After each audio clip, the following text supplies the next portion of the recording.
में तो आपके यहाँ से तो एक बहुत बड़ा कलाकार है। अच्छा। मुख्यमंत्री आपका खटारा और कार्यकर्ता दलाल, इससे बढ़िया क्या होगा कमाल।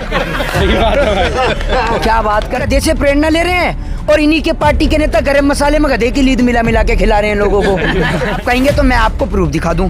मोदी जी कहते हैं भाइयों और बहनों जी, गधा भी हमें प्रेरणा देता है। अच्छा। गधा भी हमें प्रेरणा देता है और मैं खुद गधे से प्रेरणा लेता हूँ।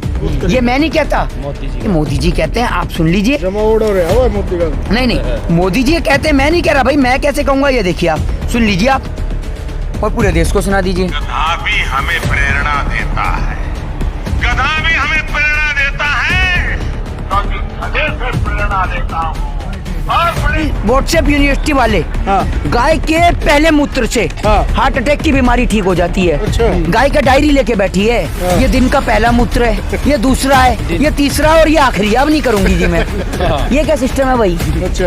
और एक वो आपका काने महाराज, अच्छा, पौने 2 आंख वाले की, वो देसी। हाँ, वो देसी नहीं, वो तो भैया फुल विदेशी है। मट्ठा बेचा करता था साइकिल पे। अच्छा। आज मट्ठा बेचते बेचते देश सप्लायर के साथ में जुड़ गया, पता भी नहीं चला। उसका जो आपने देखा चंदन पकड़ा गया था बाबा रामदेव का, वो नहीं पूछ रहे आप उनसे। आप एक बात उससे बताओ कि भैया इतना तो गाय मूत्र भी नहीं रही जितना तू पतंजलि का गौमूत्र बेच रहा है। इतना मूत्र कहाँ से ला रहा है तू? ये गाय का है भी या नहीं, ये भी नहीं पता। असली कि पता नहीं काय का पिला रहे हैं, ये भी नहीं पता ना। आप ये समझो। तो भैया सत्य बोलने के लिए जाना जाता था राजा हरिश्चंद्र को, और झूठ बोलने के लिए जाना जाता है नरेंद्र मोदी को। आप ये बात समझ लीजिए। अच्छा। सतयुग में पाप का घड़ा बढ़ता था और कलयुग में दाढ़ी बढ़ रही है। जितनी तेजी से दाढ़ी बढ़ रही है उतनी तेजी से इनके पाप बढ़ रहे हैं। आप ये कह रहे हैं पंडाल खाली हो रहा है। मिस्टर इंडिया के चश्मे से देख रहे हैं क्या पंडाल खाली हो रहा है मिस्टर इंडिया का कहीं आप पे चश्मा हो और ये मुगम्बो अकेला बैठा हुआ हो। राम राम जी सारे दर्शकों ने, मैं दीप सिंह, आप सबका स्वागत हमारे यूट्यूब चैनल बोल गाभरू बोल। नाम देशी व काम देशी, अपनी बोली देसी।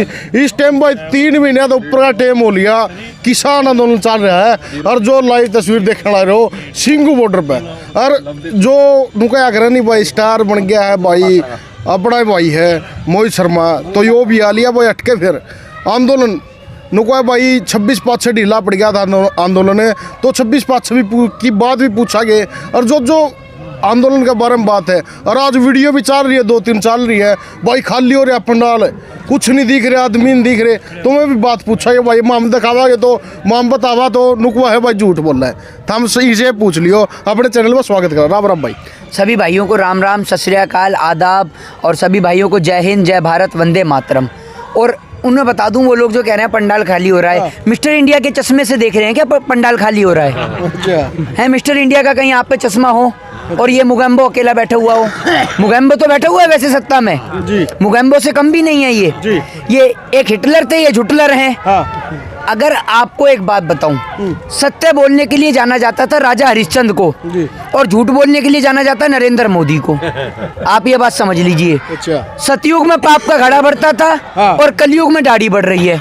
जितनी तेजी से दाढ़ी बढ़ रही है उतनी तेजी से इनके पाप बढ़ रहे हैं। आप ये समझ लीजिए। इन्हों का कार्यक्रम तो यो था कि भैया ये तो 25 दिसंबर को सेंटा क्लॉज का भी कार्यक्रम खा जाते। अच्छा। हाँ, ये खुद ही सेंटा क्लॉज लोगों को गिफ्ट देता है, छीनने के लिए ही पहुंच जाते। अच्छा। इनसे पूछे कि भाई दाढ़ी क्यों बढ़ाई जा रही है आप। अच्छा। और आप ये देखिए देश की दलाल मीडिया वाले पत्रकारों को, उन पत्तल चाट पत्रकारों को, वो कह रहे हैं कि मोदी जी की दाढ़ी से डर गया पाकिस्तान। अच्छा। मोदी जी की दाढ़ी से अगर पाकिस्तान बढ़ गया तो आप और हम सभी दाढ़ी बढ़ा लेते हैं, पूरे देश की दाढ़ी बढ़वा लेते हैं। क्या पता हम 2-4 देश पे कब्जा भी कर लें, दाढ़ी कर लें। और क्या, जब दाढ़ी से ही पाकिस्तान डर रहा है तो भैया सरहद से सारे जवानों को हटवा दो। जब मोदी जी की दाढ़ी पहले नहीं थी क्या, जो पुलवामा में देश के जवान शहीद हो गए, तब दाढ़ी कहाँ थी? या दाढ़ी कटवा रखी थी तब मोदी जी ने? ये तो बता दीजिए। या अभी दाढ़ी से डरा है पाकिस्तान? तो इतनी भी चाटुकारिता मत कीजिए, इतनी भी दलालगिरी मत कीजिए। जैसे कुत्ते होटल के बाहर झूठी प्लेटों का इंतजार करते हैं ना, वही हाल हो गया देश की मीडिया का। अच्छा। एक बार को आप, अगर हमारी शुद्ध देसी भाषा में कहा जाए कि एक बार को अगर कुत्ते की पूंछ को 12 साल पाइप में रख लो, वो टेढ़ी की टेढ़ी रहती है, तो एक बार को कुत्ते की पूंछ भी ठीक सीधी हो लेगी। लेकिन ये भाजपा वाले ऐसे हैं कि चाहे इनको 12 साल चाहे 100 साल पाइप में रख लो, चाहे किसी में भी रख लो, ये टेढ़े के टेढ़े ही रहेंगे। अच्छा। ये पहले भी अंग्रेजों के गुलाम थे, अंग्रेजों की दलाली और मुखबरी करते थे, और आज भी उन्हीं की राह पे चल रहे हैं। भाजपा ने बाकी आपके उसमें क्या भाजपा ने कौन से भक्त बता रहा है? ये अंधभक्त हैं जी। अच्छा। कैसे कुकर के बना अंधभक्त? अंधभक्त कैसे पैदा हुए हैं? अंधभक्त सभी को पता है कैसे पैदा होता है। अच्छा। हाँ, फिर आप बता खुद ही दो। गूगल पे सर्च करिएगा, मैं बताता हूँ अंधभक्तों के बारे में बाद में बताऊंगा। इनको अंधभक्त इसलिए कहा जा रहा है जनाब, आप एक बात देखिए, ये बात ऐसी ऐसी करते हैं। एक गाय का बछड़ा भी ये जानता है कि अगर गाय का दूध पीऊंगा तो ताकत आएगी। जी। ये गाय का मूत्र पी रहे हैं। अच्छा। और ऊपर से गाय के मूत्र में भी वैरायटी धर रहे हैं। अच्छा। आप ये देखिए ना, और? आप ये देखिए, ये कहते हैं कि व्हाट्सएप यूनिवर्सिटी वाले, हाँ। गाय के पहले मूत्र से हाँ। हार्ट अटैक की बीमारी ठीक हो जाती है। अच्छा। गाय का डायरी लेके बैठी है, हाँ। ये दिन का पहला मूत्र है, ये दूसरा है, ये तीसरा और ये आखिरी। अब नहीं करूंगी जी मैं। ये क्या सिस्टम है भाई? अच्छा। और एक वो आपका काने महाराज, अच्छा। पौने 2 आंख वाले जी। वो देसी। हाँ, वो देसी नहीं, वो तो भैया फुल विदेशी है। मट्ठा बेचा करता था साइकिल पे। अच्छा। आज मट्ठा बेचते बेचते देश सप्लायर के साथ में जुड़ गया, पता भी नहीं चला। उसका जो आपने देखा चंदन पकड़ा गया था बाबा रामदेव का, वो नहीं पूछ रहे आप उनसे। आप एक बात उससे बताओ कि भैया इतना तो गाय मूत्र भी नहीं रही जितना तू पतंजलि का गौमूत्र बेच रहा है। इतना मूत्र कहाँ से ला रहा है तू? ये गाय का है भी या नहीं, ये भी नहीं पता असली, कि पता नहीं काय का पिला रहे हैं, ये भी नहीं पता ना। आप ये समझो। तो भैया आप देश के अंदर क्या कर रहे हैं? देश के अंदर ये बताओ आप मुझे। किसान आपने सड़क पे ला दिया, बहन बेटियों की इज्जत आबरू आपसे संभल नहीं रही है, तो आप सत्ता में बैठे क्यों हैं? इन प्रधानमंत्री जी कहते हैं भाइयों बहनों मित्रों, हवाई चप्पल वाला भी हवाई यात्रा करेगा। अच्छा। इन्होंने एयरपोर्ट ही बेच दिया कि ना रहेगा बांस और ना बजेगी बांसुरी। हाँ। मोदी जी कहते हैं, मैं नहीं कहता, और आप कहेंगे तो मैं आपको प्रूफ दिखा दूं। मोदी जी कहते हैं भाइयों और बहनों, जी। गधा भी हमें प्रेरणा देता है। अच्छा। गधा भी हमें प्रेरणा देता है और मैं खुद गधे से प्रेरणा लेता हूँ। ये मैं नहीं कहता, ये मोदी जी कहते हैं। आप सुन लीजिए। जमा उड़ा रहा है वो मोदी का भी। नहीं नहीं, मोदी जी कहते हैं, मैं नहीं कह रहा भाई, मैं कैसे कहूँगा? ये देखिए, आप सुन लीजिए आप, और पूरे देश को सुना दीजिए। गधा भी हमें प्रेरणा देता है, गधा भी हमें प्रेरणा देता है, क्योंकि गधे से प्रेरणा लेता हूँ और बड़े गर्व से लेता हूँ। गधे से प्रेरणा लेता हूँ और बड़े गर्व से लेता हूँ। अब जो आदमी गधे से प्रेरणा ले रहा है, आप सोच ही रहेंगे देश कैसे चला रहा होगा। एक और ये गधे से प्रेरणा ले रहे हैं और इन्हीं के पार्टी के नेता गरम मसाले में गधे की लीद मिला मिला के खिला रहे हैं लोगों को। अब जो आदमी गरम मसाले में गधे की लीद खा रहा है जी, आप ये बताओ उसके दिमाग में किसान आंदोलन समझ में आ जाएगा? उसके आदमी दिमाग में तो आएगा नहीं भाई। तो इसीलिए इनके तो खा ही रहे हैं, आप ये समझिए ना। अच्छा। तो भाई मैं तो यही कहना चाह रहा हूँ आपसे कि आप किसानों को देखिए, जी। और आप अगर किसान आंदोलन की बात करें तो कोई भी हो जो अपने आप को बीजेपी का ज्यादा पढ़ा लिखा नेता मानता हो, क्योंकि ये तो हो गया हमारा ठेठ देहाती वाला इंटरव्यू। हाँ। और अगर कोई हमसे हाँ। वैसे करना चाहता हो, भारतीय जनता पार्टी का कोई भी नेता, हाँ। कृषि काले कानून को लेकर, तीनों कृषि बिल को लेकर जो भी सवाल हो, एक बार आमने सामने बैठ ले, उसे पता चल मतलब जाएगी। आमने सामने वो है भाई, हाथा पायाला नहीं, मुंह गेला हाँ, कदे नु सोचो। आमो सामने। क्योंकि आपके प्रधानमंत्री मोदी जी का तो मुझे पता नहीं, मैंने कृषि कानून को 40 से ज्यादा बार रीड कर चुका हूँ। अच्छा। और आप कोई भी सवाल पूछो कृषि कानून को लेकर, मैं दूंगा उसका जवाब। ये तो एक एक अक्षर भी याद हो गया, उस पेज पे वो है। अरे वो भी याद हो मुंह गया। जवानी सुना सकते हैं भैया, इनकी तरह थोड़ी कि मोदी जी की तरह कि गधे से प्रेरणा ले रहे हैं। और हमने कोई 35 साल भीख मांग के नहीं खाई। अच्छा। अब आप एक बात बताइए, जिस आदमी को 35 साल जो है अनाज भीख में मिल जाए, वो क्या जाने कि अनाज की कीमत क्या होती है? वो तो कहता है मैंने 35 साल भीख मांग के खाई है। और आप देखिए 10 लाख का सूट, अच्छा। 1.5 लाख का चश्मा, 5 लाख का बूट, और भाइयों बहनों मैं तो फकीर हूँ, झोला उठाऊंगा और चल दूंगा। अरे इस इंटरनेशनल फकीर को तो कोई ढूंढ लाओ, कहाँ ये इंटरनेशनल फकीर? कहता है मित्रों गरीबी क्या होती है, गरीब क्या होता है ये मैं जानता हूँ।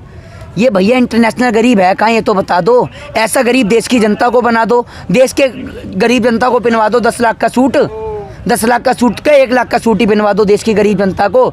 एक महात्मा गांधी थे जिन्होंने वस्त्रों का त्याग कर खुद नंगे रहकर देश को कपड़ा पहनाया।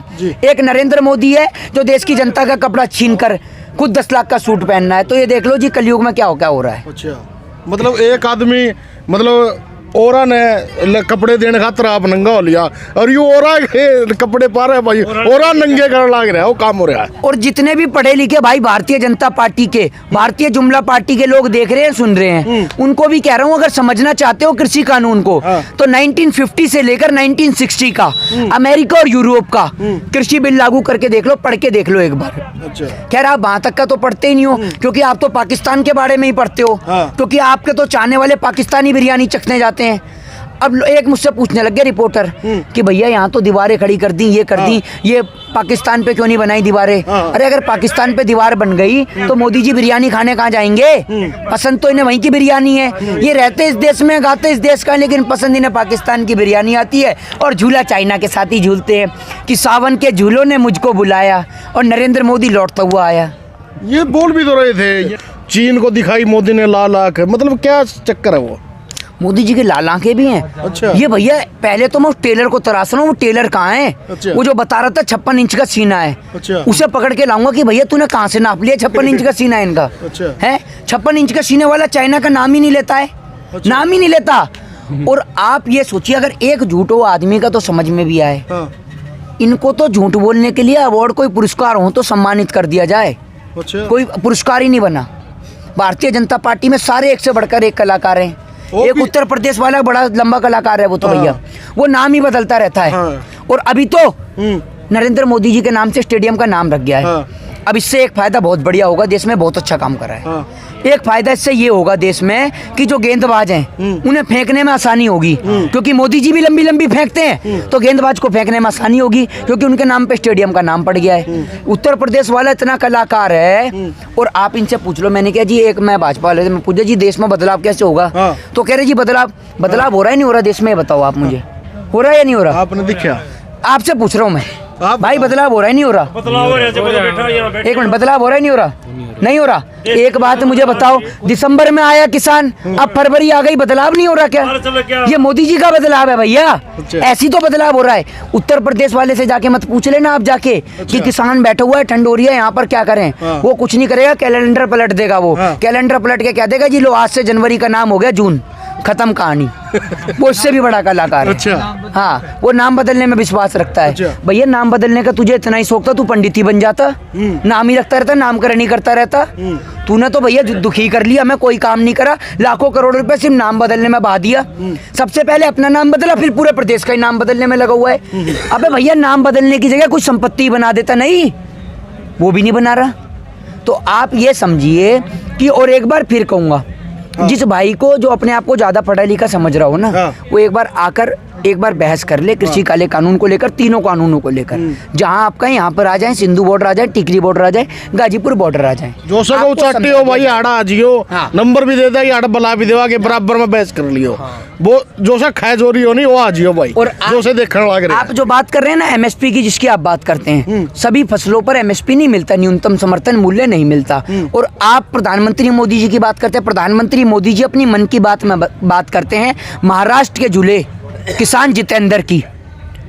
वो किसान जिसने अपनी फसल को मध्य प्रदेश, मुंबई में रहता है और मध्य प्रदेश में बेचा, अब उसको अपनी फसल का आधा दाम मिलता है, बकाया राशि नहीं मिलती। तो एक बात मुझे बताओ, जब वो मध्य प्रदेश में एफआईआर लिखवाने जाता है तो मध्य प्रदेश पुलिस कहती है मसला महाराष्ट्र का है, आप महाराष्ट्र में लिखवाओ। महाराष्ट्र जाके लिखवाता है तो महाराष्ट्र पुलिस कहती है कि ये मसला मध्य प्रदेश का है, तू मध्य प्रदेश लिखा। वो किसान बेचारा दर बदर की ठोकरें खाता है, लेकिन उसे अपनी फसल का मुआवजा नहीं मिलता। और आप डिजिटल इंडिया की बात करते हैं, तो डिजिटल इंडिया में क्या प्रधानमंत्री मोदी को वीडियो कॉल करनी आ गई तो डिजिटल इंडिया हो गया है? डिजिटल इंडिया अगर किसान को बनाना है तो किसान को क्यों गन्ने की पर्चियां मिलती हैं?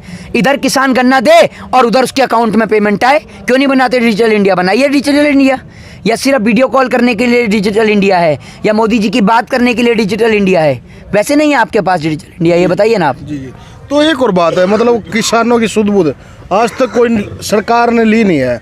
और एक और बात है, नरेंद्र मोदी जी का आपने बयान भी सुना होगा, प्रधानमंत्री जी का एक बयान सुना था, आंदोलन जीवी, सबको बता दिया, आपको भी आंदोलन जीवी उन्हीं में हो क्या आप भी? एक बात आप मुझे बताइए, आप कहाँ से हैं पहले? हरियाणा। हरियाणा से? तो यार हरियाणा से तो आप में तो, आपके यहाँ से तो एक बहुत बड़ा कलाकार है। अच्छा। मुख्यमंत्री आपका खटारा और कार्यकर्ता दलाल, इससे बढ़िया क्या होगा कमाल? क्या बात कर रहे हो यार आप? भाई मुख्यमंत्री आपका खटारा, कार्यकर्ता आपका दलाल, और इससे बढ़िया क्या होगा देश में कमाल, ये तो आपने पूछा ही नहीं। अच्छा। जेपी दलाल जो भाजपा की दलाली करते हैं, और किसान कहते हैं कि किसान तो वैसे भी मर जाता। तो दलाल साहब इतनी भी दलाली मत करिए। आपको ये नहीं पता कि आपको दलाली मिलती कहाँ से। जब हम इस देश की गरीब जनता टैक्स पे करती है, उस टैक्स के पैसे से आपको वेतन भत्ता मिलता है। और आप जो दलाली कर रहे हैं ना भाजपा की, इतनी भी दलाली मत करिए कि किसान जो है आपको दोबारा से कुर्सी ना दे और बदले में कहीं आपको जूता ना थमा दे। हाँ, तो इतनी दलाली मत करिए आप।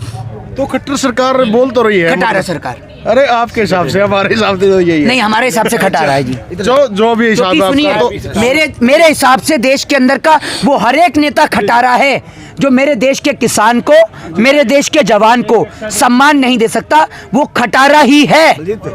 सीधी बात है, चाहे वो कोई भी हो। अगर मैं भी सम्मान नहीं दे सकता तो मैं भी खटारा हूँ। और बताओ। तो एक और बात है, मतलब कब तक आंदोलन चलेगा? जब तक बिल वापसी नहीं तब तक घर वापसी नहीं। अच्छा। हाँ, तो बगैर बिल वापसी नहीं जाना? बगैर, एक बात मुझे बताइए, हम कोई सावरकर हैं कि माफीनामे लिख देंगे? 200 से ज्यादा भाई शहीद हुए हैं।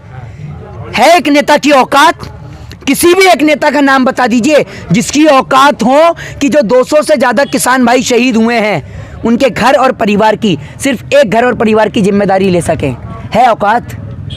तो आपको क्या लगता है उनकी शहादत व्यर्थ चली जाएगी और हम उठ के घर चले जाएं?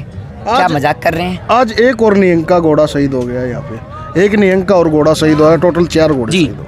तो आप एक बात बताऊं, देश के अंदर ये दिन इतिहास में काले अक्षरों से लिखे जाएंगे और निश्चित तौर पर लिखे जाएंगे। और ये आप ये समझ लीजिए कि भैया आप दुकान पे भी अगर सूजी मांगने जाएंगे ना भाजपा वालों, तो आपकी इतनी सुझा देंगे किसान कि आपको सूजी भी नहीं मिलेगी।